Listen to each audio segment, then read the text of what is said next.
প্ৰতিটো কাহিনীয়ে কিবা এটা কৈ যায়। আহকচোন চাওঁ আজিৰ কাহিনীয়েনো কি কয়। আজিৰ কাহিনী হৈছে অহংকাৰী ৰাজকুমাৰ। বহু পুৰণি কথা। কুণ্ডিল নামেৰে এখন বৰ বিশাল ৰাজ্য আছিল আৰু সেই কুণ্ডিল ৰাজ্যৰ চাৰিওদিশ সুখ শান্তিৰে ভৰা আছিল। কুণ্ডিল ৰাজ্যৰ ৰজা আছিল ৰজা বিক্ৰমাদিত্য আৰু মহাৰাজে ৰাজ্যৰ প্ৰজাসকলক বৰ ভালদৰে শাসন কৰিছিল। সেইবাবেই ৰাজ্যৰ প্ৰজাসকলেও মহাৰাজক বৰ ভাল পাইছিল। মহাৰাজ বিক্ৰমাদিত্যৰ এজনী বৰ মৰমৰ কন্যা আছিল আৰু তাইৰ নাম হৈছে জোনাকী। ৰাজকুমাৰী জোনাকী বৰ সহজ সৰল আৰু বৰ ৰূপৱতী আছিল। ৰাজকুমাৰী জোনাকী যিদৰে ৰূপৱতী আছিল ঠিক সেইদৰে তাৰ মনটো বৰ সুন্দৰ আছিল। সি কেতিয়াও কাৰোবাৰ দোষ মুঠেই দেখিব নোৱাৰিছিল। ৰাজকুমাৰী জোনাকীয়ে তাৰ মাক দেউতাকৰ প্ৰতিটো কথাই মানি চলিছিল। সেইবাবেই ৰাজকুমাৰী জোনাকীয়ে মাক দেউতাকৰ চকুৰ মণি হৈ পৰিছিল।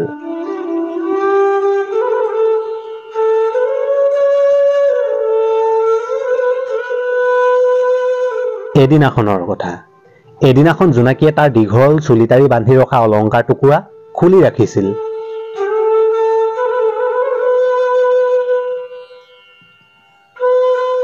জোনাকীয়ে তাৰ অলংকাৰ টুকুৰা খুলি ৰখাৰ পাছ মুহূৰ্ততেই কৰবাৰ পৰা এটা অচিন চৰাই আহি জোনাকীয়ে খুলি ৰখা অলংকাৰ টুকুৰা লৈ উৰা মাৰিলে।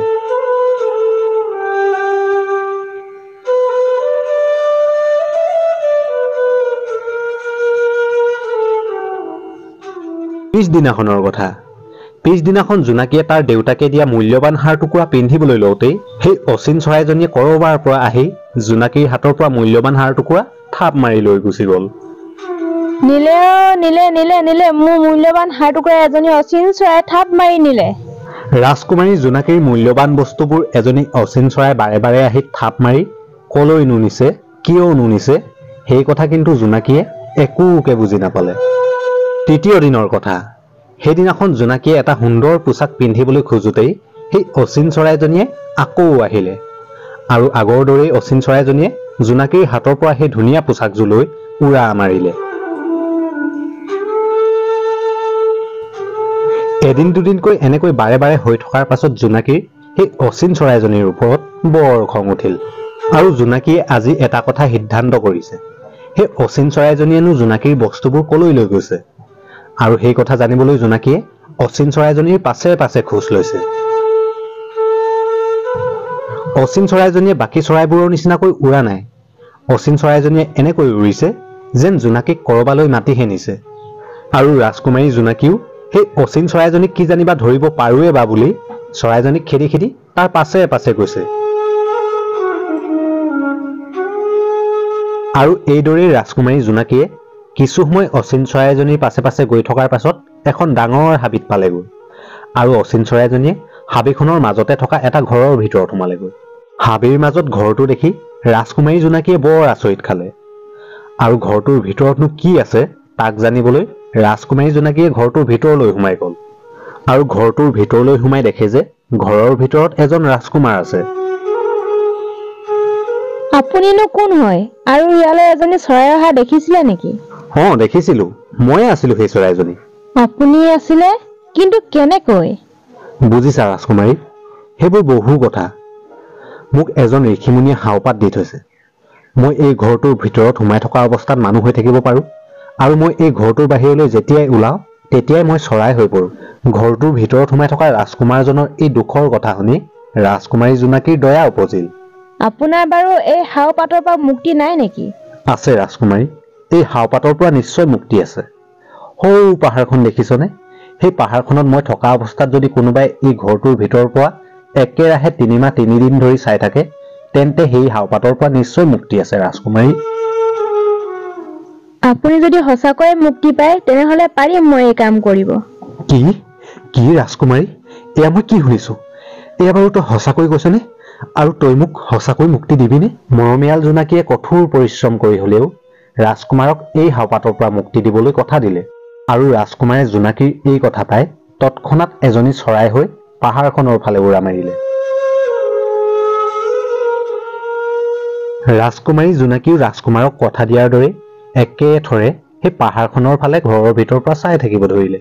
এদিন দুদিনকৈ দিনবোৰ পাৰ হৈ গৈ থাকিল আৰু ৰাজকুমাৰী জোনাকীও ঘৰটোৰ ভিতৰৰ পৰা এটা শিলৰ মূৰ্তিৰ দৰে পাহাৰখনৰ ফালে একেথৰে চায়েই থাকিল। আৰু সেইদৰেই ৰাজকুমাৰী জোনাকীয়ে একেথৰে 3 মাহ 3 দিন ধৰি পাহাৰখনৰ ফালে থৰ লাগি চাওঁতে জোনাকীৰ শৰীৰটো বহু পৰিৱৰ্তন হ'ল। আৰু এদিন ৰাজকুমাৰো তাৰ হাওপাতৰ পৰা মুক্তি হৈ এদিন পুনৰ ঘূৰি আহিল। ৰাজকুমাৰে তাৰ হাওপাতৰ পৰা মুক্তি পোৱাত ৰাজকুমাৰী জোনাকীয়ে বৰ আনন্দ পালে আৰু খৰধৰকৈ ৰাজকুমাৰক লগ ধৰিবলৈ গ'ল। আহিলে আপুনি মোৰ বহু কষ্টৰ ফলত আপুনি অৱশেষত মুক্তি পালে। কোন হয় তই? আঁতৰি যা মোৰ ওচৰৰ পৰা। লাজ লগা নাই তোৰ মোৰ ওচৰত এনেকৈ থিয় হৈ থাকিবলৈ? তই তোৰ নিজৰ চেহেৰাটো এবাৰ আইনাত চাইছনে? যা আঁতৰি যা ওচৰৰ পৰা। কুৎসিত ছোৱালী, তোৰ মুখ চালে মোৰ দিনেই ভাল নাযাব। আঁতৰি যা ওচৰৰ পৰা। বেচেৰী ৰাজকুমাৰী জোনাকীৰ বুকুত সেইদিনাখন ৰাজকুমাৰৰ কথাবোৰে বৰ বেয়াকৈ বিন্ধিলে আৰু মনৰ দুখতে ৰাজকুমাৰী জোনাকীয়ে সেই ঠাইৰ পৰা গুচি আহিল। আৰু ঠিক এনেকুৱাতে ৰাজকুমাৰী জোনাকীক বাটতে এজন ঋষিয়ে লগ পালে। মাজনী, তুমিনো কিয় কান্দি আহিছা? ঋষিজনে তেনেকৈ কোৱাত ৰাজকুমাৰী জোনাকীয়ে বৰ দুখেৰে ঋষিজনৰ আগত তাৰ লগত ঘটা সকলো ঘটনাৰ কথা আতি গুৰি মাৰি ক'লে। ৰাজকুমাৰী জোনাকীৰ এই দুখৰ কথাবোৰ শুনি ঋষিজনৰ বুজি পাবলৈ আৰু একো বাকী নাথাকিল, কাৰণ এইজন ঋষিয়েই সেই ৰাজকুমাৰজনক হাওপাত দি থৈছিল। বুজিলো মাজনী, মই সকলো বুজিলো। আৰু তই অকণো চিন্তা নকৰিবি, মই তোক আকৌ আগৰ দৰে পুনৰ ৰূপৱতী কৰি দিম। ঋষিজনে তেনেকৈ কৈ তাৰ যাদুৰ বলেৰে ৰাজকুমাৰী জোনাকীক আকৌ আগৰ দৰে ৰূপৱতী কৰি পেলালে।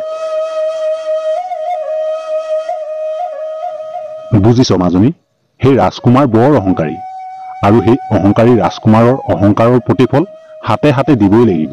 আৰু মাজনী, তোক এই কামত সহায় কৰিবলৈ মই এজনী যাদুকৰী সখী দিম। প্ৰণাম গুৰুদেৱ।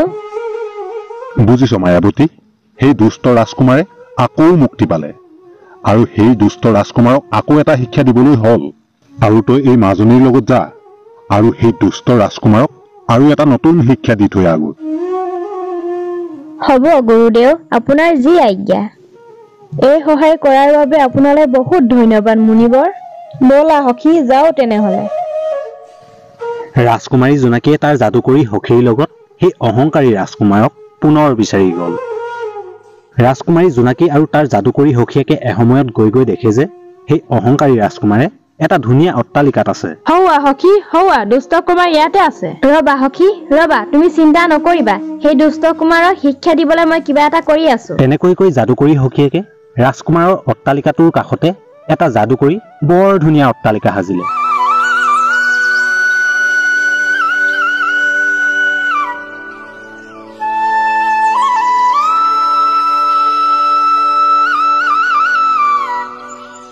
বুজিছা সখী, এতিয়া মই যেনেকৈ কওঁ তুমি তেনেকৈ কৰি যাবা। হ'ব সখী। কাইলৈ ৰাতিপুৱা ৰাজকুমাৰে তোমাক দেখাকৈ তুমি খিৰিকীৰ কাষতে ৰৈ থাকিবা সখী। হ'ব সখী।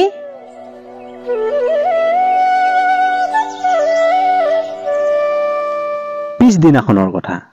পিছদিনাখন ৰাতিপুৱাই ৰাজকুমাৰজনে তাৰ অট্টালিকাটোৰ কাষতে তাতোতকৈ 10 গুণে ধুনীয়া এটা অট্টালিকা দেখি বৰ আচৰিত খালে।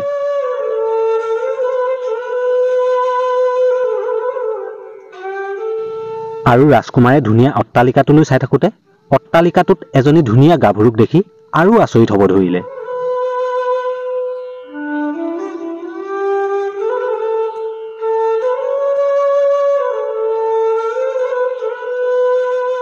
সেইদিনাখন ৰাজকুমাৰে সেই ধুনীয়া গাভৰুজনী দেখাৰ পাছত গোটেই দিনটো মাত্ৰ এটাই কথা ভাবি থাকিলে, সেই ধুনীয়া অট্টালিকাটোত সেই ধুনীয়া গাভৰুজনীনো কোন?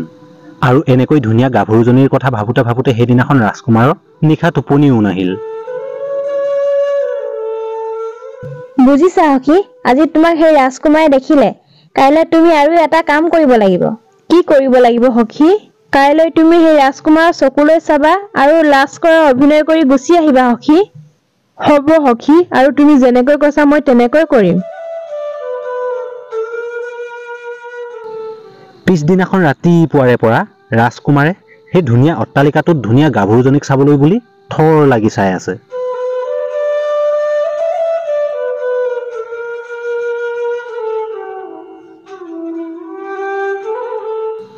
সেইদিনাখন ৰাজকুমাৰী জোনাকীয়ে তাৰ যাদুকৰী সখীয়েকৰ কথাৰ মতেই ৰাজকুমাৰৰ চকুৱে চাই লাজৰ অভিনয় কৰি পুনৰ গুচি আহিল।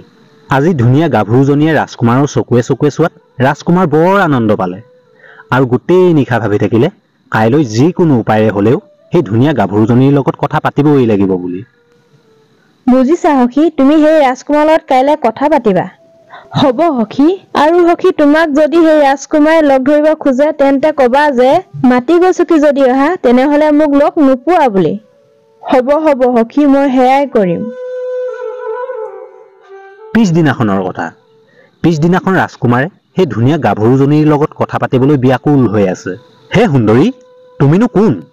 আৰু মই তোমাক লগ পাব বিচাৰো। ৰাজকুমাৰজনে তেনেকৈ কোৱাত জোনাকীয়ে যাদু কৰি সখীয়েকে শিকাই দিয়া নিচিনাকৈয়ে ক'লে। হে কুমাৰ, তুমি যদি মোক মাতিয়ে দি আহি লগ ধৰিব বিচৰা তুমি মোক লগ নোপোৱা। যদি তোমাৰ মোক লগ ধৰিবলৈ ইচ্ছা আছে তেনেহলে তোমাৰ কাৰেঙৰ পৰা আমাৰ কাৰেঙলৈ ওপৰে আহিহে লগ কৰিব পাৰিবা। হ'ব সুন্দৰী, ধন্যবাদ তোমাৰ এই মতামত জানিবলৈ পাই।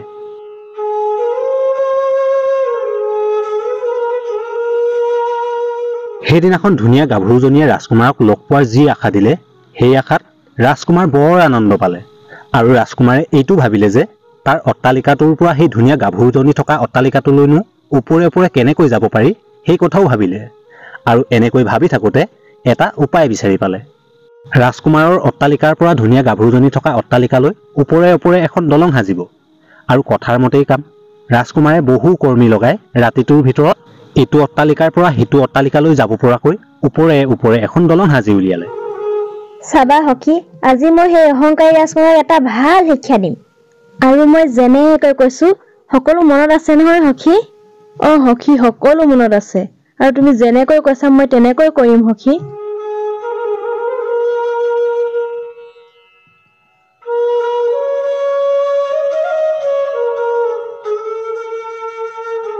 চোৱা সুন্দৰী, তুমি যেনেকৈ কৈছা মই থকা অট্টালিকাটোৰ পৰা তুমি থকা অট্টালিকাটোলৈ ওপৰে যাব পৰাকৈ এখন দলং সাজি উলিয়ালো আৰু এতিয়া নিশ্চয় মই তোমাক লগ ধৰিব পাৰো। কিয় নোৱাৰিবা, নিশ্চয় পাৰিবা, আহা। ৰাজকুমাৰী জোনাকীৰ কথা পাই ৰাজকুমাৰে এইটো অট্টালিকাৰ পৰা সিটো অট্টালিকালৈ ওপৰে আহি থাকোঁতে যাদুকৰী সখীয়েকে খৰধৰকৈ আহি যাদুৰ বলেৰে সেই দলংখন মাজতে ছিঙি পেলালে আৰু দলংখন ছিঙি পৰাৰ পাছত ৰাজকুমাৰে দলংখনৰ ওপৰৰ পৰা মাটিত পৰাৰ লগে লগে এটা বাওনা হৈ পৰিলে আৰু ইয়াকে দেখি ৰাজকুমাৰী জোনাকী আৰু তাৰ সখীয়েকে খুব হাঁহিব ধৰিলে। এয়া মই কি হৈ গলো? কোন তহঁত? কিয় কৰিলি মোক এনেকুৱা? কোন তহঁত? তই মোক চিনি পোৱা নাই অহংকাৰী ৰাজকুমাৰ, যিয়ে তোক এদিন ডাঙৰ বিপদৰ পৰা ৰক্ষা কৰিছিল। তই মোক চিনি পোৱা নাই? এয়া তোৰ তাৰে প্ৰতিফল। ঐ বাওনা পোৱালি, তোৰ লাজ লগা নাই আমাৰ ওচৰত ৰৈ থাকিবলৈ? যা, আঁতৰি যা ইয়াৰ পৰা। ক্ষমা কৰি দিয়া, মোক ক্ষমা কৰি দিয়া, এবাৰলৈ মোক ক্ষমা কৰি দিয়া। মই আগলৈ আৰু এনে ভুল কেতিয়াও নকৰো, মোক ক্ষমা কৰি দিয়া। অহংকাৰী কুমাৰ। সেইদিনাখন সেই অহংকাৰী ৰাজকুমাৰক ৰাজকুমাৰী জোনাকী আৰু তাৰ যাদুকৰী সখীয়েকে মিলি এটা ভাল শিক্ষা দিলে আৰু আগলৈ সেই ৰাজকুমাৰে গোটেই জীৱন বাওনা হৈয়ে কটাব লগা হ'ল।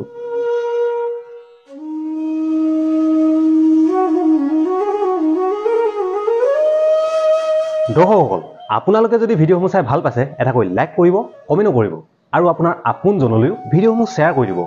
আৰু যদি চেনেললৈ কোনোবা নতুনকৈ আহিছে তেনেহ'লে চেনেলটো ছাবস্ক্ৰাইব কৰি কাষতে থকা বেল আইকনটো প্ৰেছ কৰি ল'ব। তেতিয়া আহিবলগীয়া নতুন ধুনীয়া ভিডিঅ'সমূহ আগতীয়াকৈ চাবলৈ পাব। তেনেহ'লে আজিৰ ভিডিঅ'টো ইমানতে সামৰিছোঁ আৰু এটা অন্য ধুনীয়া ভিডিঅ'ত পুনৰ লগ পোৱাৰ প্ৰতিশ্ৰুতিৰে।